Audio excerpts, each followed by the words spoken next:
আসসালামু আলাইকুম, সবাই কেমন আছেন? আশা করছি সবাই ভালো আছেন। আজকে সকাল সকাল ঘুম থেকে উঠে পড়ছি।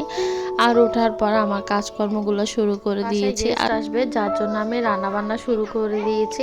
আর কোটা বাছা সব কিছু আমাদের খালা করে দিয়েছে। কাটা বাছা থাকলে সুন্দরভাবে সব কিছু ঠিকঠাক গুছিয়ে নেওয়ার পরে রান্নাবান্না করলে রান্নাটা করতে খুব ইজি লাগে, করতেও ভালো লাগে। আর এই তো আমি মশলা সব কিছু দিয়ে দিচ্ছি গরুর মাংসের মধ্যে।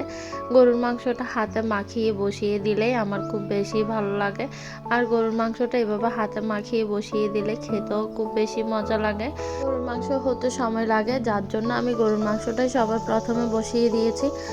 আজকে অনেক কিছুই রান্না করব, অনেক কিছু বলতে বাঙালি রান্না সব কিছুই, মাছ মাংস তারপর ভাজি আইটেমগুলাই থাকবে।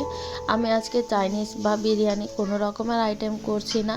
মেহমানরা এভাবেই খাবে। আর মেহমান বলতে আমার কাজিনরা আসছে।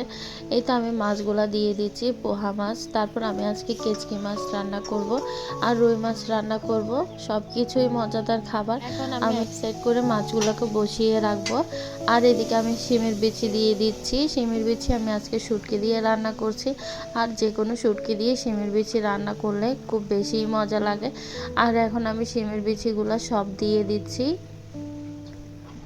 আমার গরুর মাংস রান্নাটা হয়ে গিয়েছে। আসলে মেহমান আসার আগে অনেক কিছুই পরিকল্পনা করে রাখি, এটা করব সেটা করব, খুব সুন্দরভাবে ডেকোরেশন করেই দিব, খুব সাজিয়ে সুন্দরভাবে পরিবেশনটা করব। কিন্তু মেহমান আসার পরে কোনোটাই আর হয় না। অনেক কিছুই চিন্তা ভাবনা করে রাখার পরও অনেক চিন্তা ভাবনাগুলো আর ফুলফিল করতে পারি না। এই তো আমি শিমের বিচির মধ্যে পানি দিয়ে দিচ্ছি, পরিমাণ মতো পানি দিয়ে দিচ্ছি শিমের বিচির মধ্যে। আর এদিকে টমেটো কাঁচামরিচ সব কিছুই দিয়ে দিচ্ছি, ধনিয়া পাতা দিয়ে দিব। কোনো রকমের বাসায় গেস্ট আসলে কাজগুলো করতে খুব বেশি ভালো লাগে, রান্না বান্না করতে যেন আরও বেশি ভালো লাগে। এই তো আমি শিমের বিচিটা করে নিয়েছি খুব সুন্দরভাবে, মাশাআল্লাহ খেতে অনেক বেশি মজা হয়েছে। আর এইভাবে শিমের বিচি শুটকি দিয়ে রান্না করলে আমারও খুব বেশি ভালো লাগে খেতে।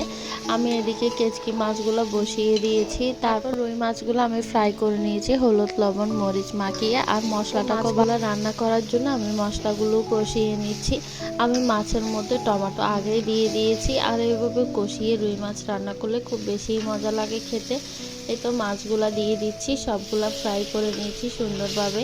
আর এইভাবে মাছ রান্না করলে খুব বেশি লোভনীয় লাগে, খেতেও অনেক বেশি ভালো লাগে। এখন আমি ভালোভাবে কষিয়ে নিব, অল্প পরিমাণের পানি অ্যাড করব।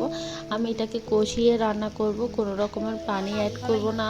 আর এদিকে আমি কলার থোড় নাকি কি বলে আমি নিজেও জানি না এই জিনিসটার নাম। আমি এটাকে খুব ভালোভাবেই ভাজি করে নিচ্ছি। সবাই ভালো থাকবেন, আল্লাহ হাফেজ।